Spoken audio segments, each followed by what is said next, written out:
मौलाना मुजीबुर रहमान जा बयान ॿुधण जे लाइ मौलाना साहब जो यूट्यूब चैनल ज़रूर सब्सक्राइब कंदा। गैर मुस्लिम जे घर जी मानी पचल खाइण कीअं आहे।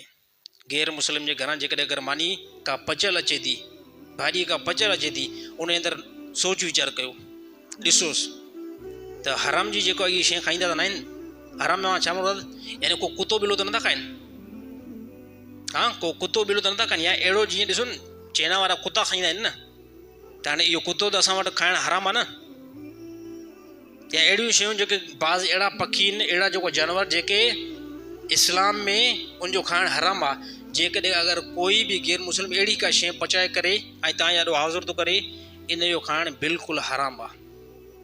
ऐं जेकॾहिं अगरि ॻाल्हि कन्फर्म आहे, बिल्कुलु ॻाल्हि कन्फर्म आहे, त घणा अहिड़ा असांजा मुस्लमान आहिनि जंहिंजा सेठ जेको आहे न उहो हिंदू आहिनि, उते उहो मुलाज़िमत कंदा आहिनि, ऐं उनखे मुलाज़िम खे पक आहे त असांजो सेठ बटालू खाईंदो आहे, दाल खाईंदो आहे, सब्जी, छो त इहे बि खाईंदा आहिनि न। कन्फर्म अथसि त हराम शयूं इहे न खाईंदा आहिनि।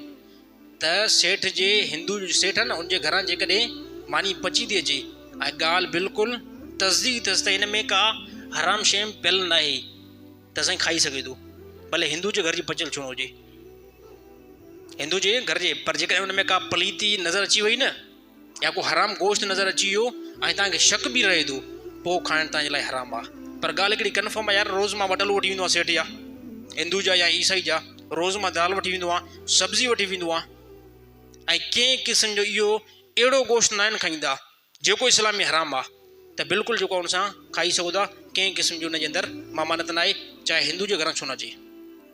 ॻाल्हि ॾुखी आहे, तव्हां परेशान थींदो थोरो, पर आहे, खाई सघो था।